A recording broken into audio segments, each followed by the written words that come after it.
as we welcome to the broadcast former Democratic Senator from the great state of Minnesota, Al Franken, former member of the Senate Judiciary Committee, these days the host of the, wait for it, Al Franken podcast. Thank you very much for being with us. Let's start with the event that's going to be going on during this hour. Trump and Barr, as I said to Kim Atkins, the snarky way to put this is, if you feel that the only thing your city has been missing is a federal secret police force, you may be in luck.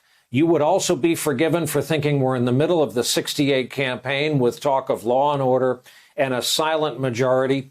I thought this may be more impactful for you coming from Minnesota, where the Twin Cities saw so much violence earlier this year. Yeah, this is scary.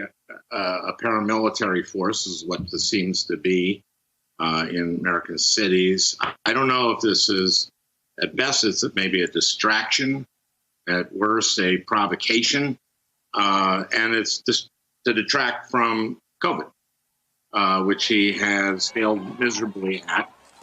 And so I guess to get the discussion away from that. Yesterday, his insistence on briefing alone at an event that was billed as a White House coronavirus task force briefing. And of course, Q&A broke out. And of course, that's when we heard him wishing well an accused sex trafficker, as Maggie Haberman of the New York Times raised last night. Think of the people in federal custody he has not wished well. Think of the presumption of innocence of all those arrested and locked up who are people of color, who have not been wished well by the president. Well, I don't know if this was a Roger Stone kind of code. That's scary. But it's a very deeply disturbing thing for him to wish well someone who clearly was accomplice to Jeffrey Epstein and victimizing young women. She hasn't been convicted yet, but I think it's pretty clear what happened there.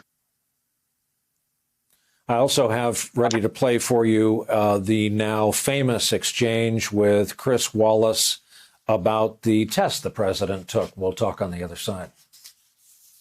In the Fox poll, they asked people, who is more competent? Whose mind is sounder?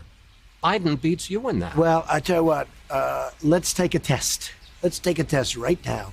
Let's go down. Joe and I will take a test. Let him take the same test that I took. Incidentally, I took the test, too, when I heard that you passed it. Yeah, how did you do it? Well, it's not the hardest test. No, but there's a picture, and it says, what's that? And it's an elephant. No. You see, that's all misrepresentation. Well, that's what it was on the web. It's all misrepresentation. Because, yes, the first few questions are easy, but I'll bet you couldn't even answer the last 5 questions. Al Franken, you went to Harvard. What do you make of this conversation? Well, you don't see too many people brag about passing a dementia test.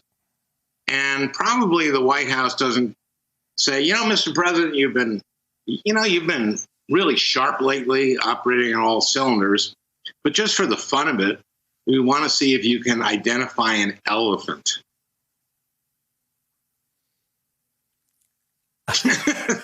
I'm also curious. There you are, as all the rest of us are, hunkered down during a pandemic. You're watching the news coverage of this administration. You're watching your 100 closest friends in the United States Senate. What do you make of it all? Oh, look, the Republicans in the Senate, they have the majority. They have the ability to pass something. And they should be spending their time on something other than just rubber stamping Federal Society judges. There are millions of Americans right now that are scared. They're scared that they're going to be evicted from their homes. They're scared that their unemployment is going to be cut off. Look, the House on May 15th passed the HEROES Act. What has the Senate been doing? It looks like right now it is a clash between the uber conservatives nutcases and sort of the lackeys and Republican lackeys. And hopefully they'll get something before the 31st. So these millions of people who are so anxious right now, and this is through no fault of their own. You know who's at fault? Donald Trump.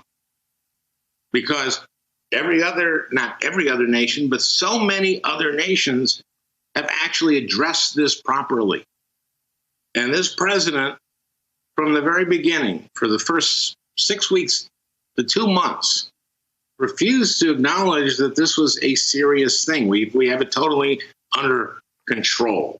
It's going to magically disappear. And I love that he's doubling down on saying, well, it will disappear at some point.